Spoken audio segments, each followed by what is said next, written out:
Hey guys, and welcome back to my channel. Welcome if this is your first time here. So this is going to be your weekly twin flame soulmate readings. I'm thinking about doing these bi-weekly, like every 2 weeks. I think that would be better because then I just feel like sometimes with twin flame reading and soulmate readings, I never want anyone to get too dependent on them, like kind of waiting for them to be uploaded, because that can feed any type of codependent attachments that people may have. So I just don't want to, cause anyone to kind of be set back and to really think about this person that they were trying to let go of. So just let me know in the comment section what you think about that, because I might just do these bi-weekly.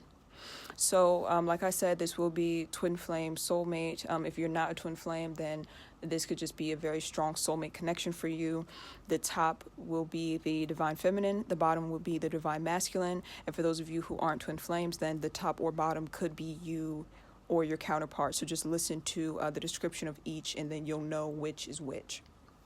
Okay, so let's start with the top with the Divine Feminine. So the first card that we have is the Hierophant at the bottom of the deck. So the Hierophant is in the reverse, and I feel like last week the Hierophant was also in the reverse when it came to the Divine Feminines. I know the Hierophant was somewhere in the reading, and what I'm seeing the Hierophant as is breaking generational curses. So no longer perpetuating this cycle that our ancestors have been stuck in or caught in. So if you have like a history of emotional abuse, sexual abuse, and trauma within your family, you, Divine Feminine, are the person who is breaking that cycle. And of course, your divine counterpart or your twin flame or your soulmate is the person who sparked this awakening in you. And I do feel like there's this sense of gratitude that you feel towards them for sparking your awakening. But at the same time, you're still thinking about the pain that they have caused and the ways in which they've hurt you. And I'm moving on to the Justice card when I say this. It's like you're still thinking, like, even though so much good came out of this, and it helped me to step onto my path, and it helped me to clear out that sense of codependency, it's still this sense of injustice, because it's like it's really not fair that you had to go through all that pain. And a lot of people, they try to spiritually bypass this step. They try to just go straight to it was a higher purpose and I'm fine. But we are humans. We are having a human experience just as much as we are having a spiritual experience. So yes, on a spiritual level, you are grateful and you are happy that you met this person, so that then you could, be awakened and to start breaking these patterns. But then, the human side of you is still very upset at what they have done. And I feel like that is justified, because I feel like a lot of people have been through very horrible things with these soulmates or twin flames. And it's really because they are mirroring back to you the pain that has already been inflicted on you, not just on you, but throughout your family, throughout your bloodline, all the experiences that your ancestors and your mother, your grandmother, like all of the things that they have carried and all the burdens that they have had to bear. It's like your twin flame spark that same type of pain within you, so that you could be the one to finally break this cycle. So be very gentle, patient, and careful when it comes to your healing. Like, just be careful not to shame yourself or beat yourself up because you can't seem to fully forgive just yet. I feel like the forgiveness is going to come slowly but surely. But right now, honor the fact that you have been hurt, and it's justified that you would feel this way. I like to also look at my pain as a mirror for me to see what else I need to work on. So if those feelings of like inadequacy come to the surface, I know I need to work on my self-esteem and things like that. So that's a way that you could probably move through that pain a little bit quicker, but just take your time and don't rush yourself through it. Also, for those of you who are feeling like you want to see your twin flame suffer, or your soulmate suffer because of what they've done to you, that's also justifiable. A lot of people will tell you that it's completely wrong to feel that way. You should never want to see anyone hurt, that you should never be spiteful, you should never have those feelings. And that's just a bit unreasonable and ridiculous, because as a human being, those are very normal and natural emotions. What's not natural is when we are forced to suppress those emotions, and then we don't handle them the correct way. A lot of people don't ever want to be angry, don't ever want to be spiteful, don't ever want to be aggressive or hurt, so they would just bury it deep down inside, especially women. or people who are just really expected to be nice all the time. It's like those other emotions, those negative emotions, are things that we continuously try to suppress. And I'm not saying that you have to be a woman for this to apply to you, but that was just an example. It's like we are continuously asked to suppress these negative emotions when really we should be embracing them and letting them come to the surface and listening to them as kind of like a messenger and telling us what we need to learn or what we need to heal, and really giving ourselves that attention, because attention is self-love. So whenever you feel angry and you try to ignore that feeling or you try to quickly shift it, you're essentially ignoring yourself, and that is not what self-love is. So there is something called righteous indignation that basically means when someone is hurting someone else or harming someone else, it is actually righteous, or it is the right way to feel, that you feel vengeful towards this person, or you feel like angry at someone for mistreating someone else, and that applies to the people that have mistreated you too. So I hope that makes sense. You have every right to feel upset if you were treated like less than what you deserve. You have every right to feel that spite or that anger. Just make sure it does not weigh on you. Make sure that you don't allow it to drown you and to consume you to the point where, you know, that negative karma sort of boomerangs and hits you. But you don't have to worry about negative karma if you're just sitting and letting those emotions come up and you're allowing yourself to feel through them. You know, just because you're feeling them doesn't mean that karma is going to turn around and slap you immediately in the face. As long as you're working through them, then you'll be completely fine. I would be more concerned if someone mistreated you and you weren't angry about it. That would be a bit more concerning to me. So just don't beat yourself up for those feelings. So the Empress card is also here in the reverse, and the Empress card talks about not having this sense of confidence or just not seeing your own self-worth. I feel like it's fluctuating with the Divine Feminines or with the group at the top, if we're talking about soulmates. It's like this fluctuating of, okay, I know I'm a good person. I know that I deserve better. I know that I'm, you know, it's like sometimes you feel good about yourself and then the next day you're like, oh God, like I'm a piece of shit. Like, you know, it's like it goes up and down. And a lot of people, again, they don't like this phase either because they just want it to stay up. They want to reach that pinnacle of confidence and just stay there. But that's not how anything works. That's not how any aspect of the healing journey works. It's going to be ups and downs. It's going to be highs and lows. Eventually you will get to the point where you feel more good about yourself than anything else, but there will still be those times where you beat yourself up. There'll still be those times where you don't feel good about yourself. Like even, I'm sure even like Beyonce or people who have truly perfected their craft and skill, I'm sure that they still have days where they beat themselves up or where they don't necessarily like themselves or they're not happy with themselves. So just try not to look at it as, you know, there's something wrong with me because I can't stay fully confident. Hold on one second. I have to go and grab this charger. I don't want this phone to die. Give me 1 second, and I can't even pause the recording. Okay. Sorry, I can't edit this, so I can't even pause the recording, so I had to keep it going while I grab my charger.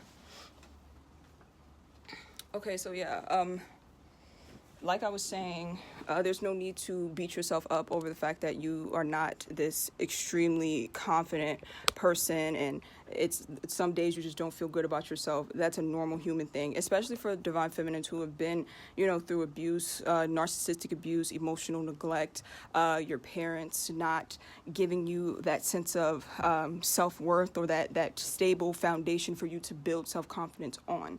And I do have a video on my main channel about what is it called, reparenting yourself, in order to help to build up your self-esteem and to really basically heal your inner child. So I'll leave a link to that down below as well, so check that out too.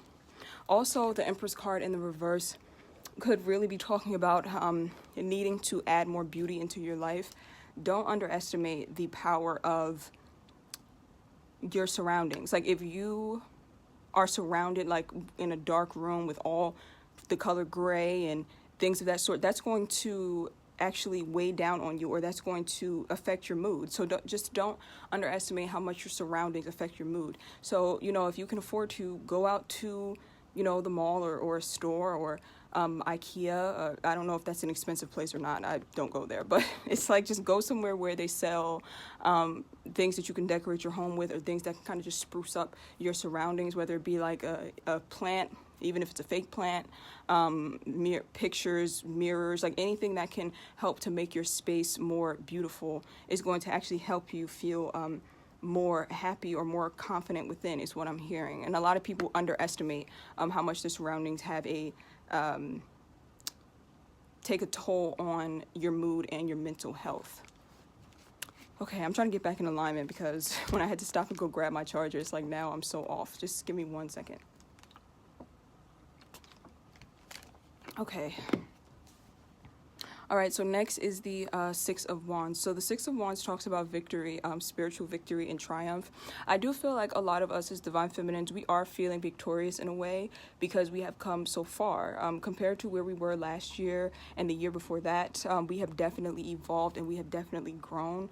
We've become more strong, but also have managed to remain vulnerable and remain soft. And that is not an easy feat, so you should definitely be congratulating yourself if you have managed to go through very intense, hard situations and you still manage to keep your vulnerability and it hasn't turned you into a cold-hearted, mean person. That's something that a lot of people cannot say, and so you should definitely be giving yourself props for that. I also feel like with the Six of Wands that there's a lot more victory that you are going to reach, and it's kind of like if you're feeling like you're in a rut right now, that rut won't be lasting for too much longer. I feel like there's this next phase that you're about to step into where it's like you didn't even think that you could reach this level of success or this level of happiness that you are about to pretty much experience. So I feel a lot of positive energy coming off of that card. I feel like for some of you, your path ahead seems a little bit blurry, like you can't really picture where you're going right now, or you can't really clearly see the positivity that awaits you, but it's definitely going to be coming your way. It's just one of those things where even though you can't see it, you have to have faith in it. So have faith in your journey and understand that there is going to be a happy, positive outcome. So the Seven of Pentacles is also there at the end, and I feel like this Seven of Pentacles is really talking about the lessons that we have learned. Trying to see what message is coming through. The message is a bit confusing because it feels like being in kind of like a void. Like I feel like it's like the dark night of the soul energy from when you first separate from your soulmate or you first separate from your twin flame, and you feel like this darkness all around you, and then you're experiencing like this rebirth process, and it's like such a blessing in it because you are really growing and learning through this rebirth process, but at the same time it's so dark it feels like it's hard to get out of. Like that's the energy that I'm picking up on. So some of you could be really feeling the weight of the separation, or it's weighing on you a little bit heavily right now. And I feel like some of you are confused by this because you could have thought, I've been doing so well, I haven't been thinking about them. Why all of a sudden am I feeling this weight? And I feel like it's something that you're meant to learn, or there's something that you're meant to see. And that's why you're feeling the weight again. So you may need to sit and journal and reflect on the connection, because it looks like there's something that you may have missed. That doesn't mean that you have to go back to the person or go and check up on the person. Actually, I don't recommend that. That's the opposite of what you should do. If anything, you should turn inward and see what your feelings are trying to tell you, or see what this heaviness is trying to tell you. Because Saturn is in that card, and Saturn is like the planet of karma. It's like the paternal planet, where it's like you get your hard lessons from Saturn. So I'm feeling like there's some type of lesson that you were supposed to learn through this connection that you may have overlooked or you may have missed, and that's why it's hard for you to move through this energy. I'm going to look up this card just to get a clearer picture of what it's trying to say.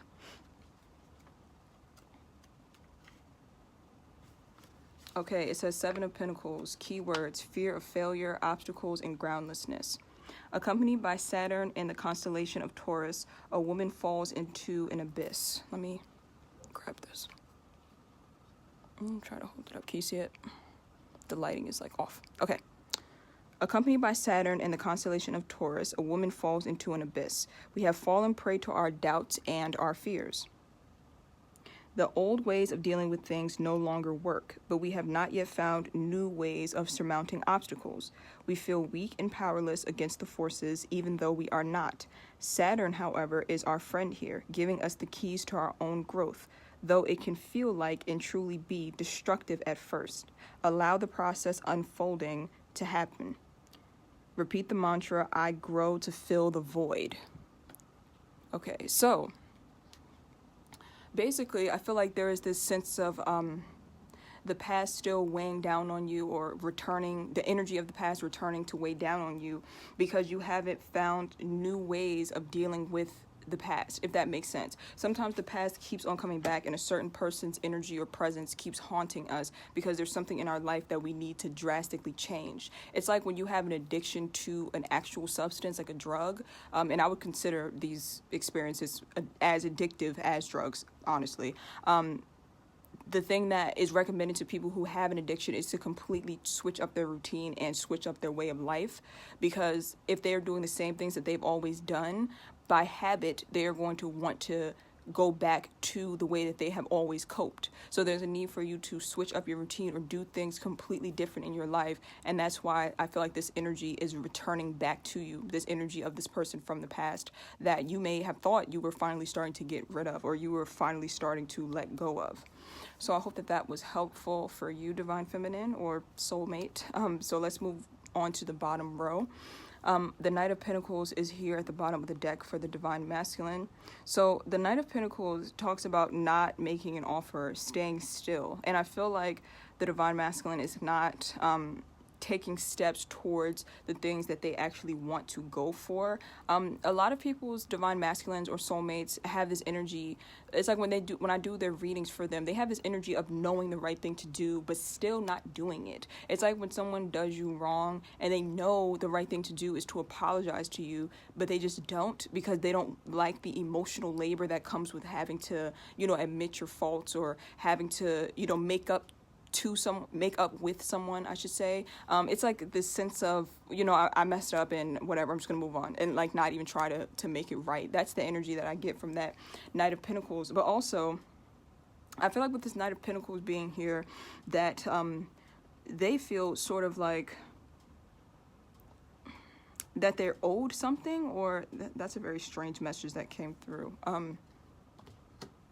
Oh wow, okay. The Empress is here, so you're in their energy, because there you are, the Empress, and then there you are, the Empress. So, yeah, I just think that this Knight of Pentacles could be talking about them not making you an offer specifically that is weighing on them, or they just...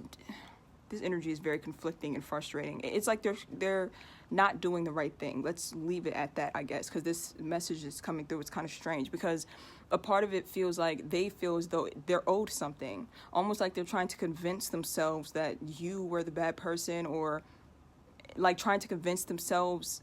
They're trying to, I don't know what the hell is going on. It's like they're trying to, you know how when someone messes up and then they try to demonize you so they won't feel bad about not making things right? That's the energy that I'm getting. That's why my head is just starting to hurt. It's like trying to really think very hard about all the faults of a person so that then you won't miss them and you won't feel bad for mistreating them. And they have to look very, very hard to do so, because there's not a lot of things they can say about you. Even if you're someone who is codependent, or you can be clingy or a bit obsessive, even that is not as bad. That's not bad enough to be mistreated the way that they mistreated you, So it's like even them trying to justify it with that is still really, it's like they're reaching. They're reaching. That just made my head hurt. So let's move on. The Eight of Swords is also there, so they're stuck in their heads, just like I was just saying. That made my head hurt very badly. They are trapped and bound by their own thoughts, and I feel like they've kind of imprisoned themselves, though. This is like a self-inflicted prison, because all they had to do was apologize, or at least try to end things on a more amicable note. Because when you do someone wrong and you have a spiritual cord to them, or a spiritual attachment to them, you can feel all of their energy, like when that person's in pain, or when that person is angry at you and just thinking very negative thoughts about you, you can feel it very strongly. That's why whenever I end a connection, I try to end it on a positive note, or I try to end it, you know, in a way that I'm very remorseful, and I let them know, like, listen, we have to part ways, and, you know, even though it's best for both of us, that doesn't mean that I don't think you're a good person, or that doesn't mean that, you know, I don't care about your feelings at all. Like, I always try to part ways in a way that helps me and the other person feel kind of not good about separating, but it's not like this bad blood between us. And sometimes that's not possible. Sometimes you have to remove yourself from a situation and there's going to be bad blood. But most of the time, the only reason that situations end with bad blood is because one person just doesn't want to give the other person closure, or one person is just very selfish and they just don't want to do the emotional work of having to sit down and talk to someone and end things in a friendly, not a friendly, but like in a way that's just and fair. And I feel like that's why the Justice card is coming up on your end above this card, because it's like they're still feeling the weight of what they've done, because you are still projecting those thoughts of, you know, it being unfair of the way they treated you. And whenever you're angry, because you have that psychic cord, because you have that energetic connection, they are going to feel it, and it kind of keeps them trapped and imprisoned. But that's the prison that they kind of created for themselves. And I hope this isn't coming across as harsh, like as if I hate the divine masculines or the divine counterparts in this reading, but I'm just channeling their energy. Their energy is very sort of hostile, or their energy is kind of like, it's a little bit aggressive because they're frustrated. I think that they're frustrated with themselves, and they're frustrated with, you know, having to feel the guilt, or having to feel this energy that they wanted to completely run away from. But that's just not how life works sometimes. Sometimes you can't run away from it, and you will be stuck with your thoughts, and you will be forced to learn a lesson through what you have done. And I feel like a lot of people feel frustrated with that. You know what image is popping into my mind? And this is, all right, it's going to be a little, all right, it's not graphic. I'm trying to figure out how to say this because it is a little bit graphic. Let's put it this way. I saw an article that had a video where two teenagers were roughhousing with each other. They were playing in a way they should not have been playing around. And then the other one hurt the friend because he was playing with him too hard. Like, he ended up hurting him. Just picture like two people play fighting, and then one hits the other too hard, and then the other is really seriously hurt. And when the other friend went down and he was hurt, the one that actually did the damage, he was so angry at himself, I guess, or he was so frustrated that he had done that he started like flipping chairs all over the place and like destroying the room. And I'm like, wait, what the hell? Why are you so mad? Like, your friend is the one that's like knocked out on the floor. What is wrong with you? So he's like screaming like, somebody go get help, somebody call 911, and he's like destroying the room. It's like this frustration that comes from when you know that you fucked up. Like, you know you fucked up, you know you have no one to blame but yourself. And it's like, if you don't want to be vulnerable and cry about it, your next emotion is going to be anger and frustration. So that's what I'm picking up from them. So the King of Cups is also here, and the King of Cups is in the reverse. So this is them trying to suppress their emotions. Every time I say something and I go into the next card, it's like I was just talking about that. So the reading is flowing smoothly. The King of Cups is them trying to sort of suppress their emotions or not wanting to feel them. Some of them could be coping through like drinking, or just trying to really suppress any type of feelings that they may have. I feel like you're kind of mirroring each other's feelings sometimes, because it's coming up underneath the Empress card. Excuse me. So the Empress card, like I said, is you sometimes just feeling not good about yourself, or just not feeling confident, and just feeling very upset and hurt at the way that you were treated. And then them kind of feeling that same way with this King of Cups in the reverse. Sorry about the way that they have been treating you, or guilty about it, or their conscience weighing on them. But also these people, these divine masculines or soulmates, have also been through hardships in their lives as well, where their confidence has been kind of brought to the ground, or their confidence has been stripped from them. So that's something that weighs on them as well. And like I said, you mirror each other a lot, and you have very similar wounds to each other. So they could be trying to suppress the fact that they don't have a high self-esteem, or they don't feel good about themselves. It's like they're trying to not have to deal with that, or not have to face that. So it's like just them really trying to bury their feelings. They just don't want their feelings to come to the surface. Just imagine like suppressing your feelings for years and years and years easily, and then one incident causes all of them to come to the surface at once. Very, very painful. And yeah, people will usually try to run from those feelings through drugs, drinking, relationships, sex, anything of that sort. They will try to use it to numb those type of feelings. So I feel like that is what's going on with that King of Cups in the reverse. I also feel like the King of Cups in the reverse is someone who really who really resents the fact that they are so sensitive. Like, they really don't like the side of themselves that's sensitive. They hate the fact that they can feel anything. They don't want to feel any type of negative emotion. They don't want to feel any type of hurt. They don't even really want to feel love, not in the truest form, because they equate love with pain, because they know that, or they think that when someone loves you, they can easily control you, and then they can hurt you, and that's because of the things that they have been through in their life. So it's like they don't want to feel anything. They would just rather be numb. They'd rather be cold and kind of robotic, which moves us on to the next card, the Hermit in reverse, which is, like I said, the reading is flowing smoothly. It's the card of being cold and robotic. The Hermit card is the Virgo card, and it's in the reverse, so it's the shadow aspect of the Virgo card, or the Virgo sign. It doesn't mean that your divine masculine is a Virgo. He could be, but it could just be someone with this energy. If you know a Virgo who is very low vibrational, then you know that they are very robotic and calculated, and it's like you're talking to them, but there's no one home, like emotionally. And note, I said low vibrational Virgo, not high vibrational ones. These are the low vibrational ones. When you speak to them, it's like there's no one home. The lights are off. They're emotionally closed off, unavailable, very kind of clinical feeling, like the feeling you get when you walk into a hospital. That's the energy that I'm getting from your divine masculine or your soulmate. And I feel like they want it to be that way, though. It's like a part of them, obviously, deep down inside doesn't want it to be that way, but they feel safer this way. They feel like they are successful when they are this way. They feel like whenever they try to open up, it just ends in chaos, or it just ends in something going wrong. So they like it better when they can just shut down and not feel anything at all and be kind of in emotional isolation, which is very unfortunate, because it's one thing to shut your emotions off from everyone else, but it's a whole nother thing to shut your emotions off from yourself, if that makes sense. So it's like when they are emotional, they dismiss their own emotions. So it's like there's this piece of them that's crying out for them emotionally, like, pay attention to me, I'm hurting, help me, like their inner child, their wounded inner child, and they're just kind of like, whatever, I'm not dealing with that. And they just kind of like shut it off, and they go and do destructive things in order to not have to feel that. And that may sound very familiar to you, because you, like I said, you mirror each other, so there could be an aspect of you that is that way as well, where you feel like you do destructive things in order to soothe your any type of emotional flare-ups. So like I said, you really are mirroring each other, and you have a lot more in common than you probably originally thought. So last, they have the Chariot card coming up, and the Chariot card is in the reverse, so that talks about being stagnant. It's like Knight of Pentacles in reverse, Chariot in reverse, so that is definitely stagnation. That's when someone just, like, they just feel like they don't have anywhere to go, so why even go anywhere?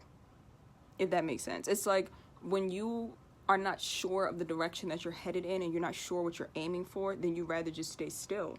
That's why, you know, if some of your divine masculines are very indecisive, it's because they just, it's like if they're, sorry, too many messages. I need water. Hold on 1 second.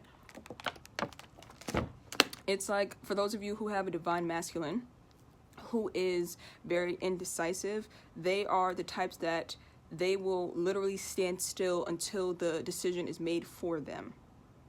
You see, like, for example, I was in a soulmate cycle with someone who I was with him, but there was still an ex that kept popping back up into the picture, and I could tell that at some point he couldn't decide whether or not he wanted to get back with his ex or with me. So he kind of just didn't make a decision and just let it play out until finally I snapped and I walked away. And I felt like that was kind of his easy way out, because then he could just say, oh, well, okay, well, she made the decision to walk away. I didn't walk away. She did it. Like, and then he went to go and try to pursue his ex. So I feel like some of you could have dealt with divine masculines or soulmate counterparts who are like this. Like, they don't make a decision, kind of like cowardly. They run and hide instead of facing up to important decisions, because they are just not good at handling their emotions. Like, they're very immature when it comes to their emotions. And a lot of people think that emotional immaturity means someone who has outbursts and tantrums, but emotional immaturity is also someone who runs away from emotions, runs away from conflict. That is also a form of emotional immaturity.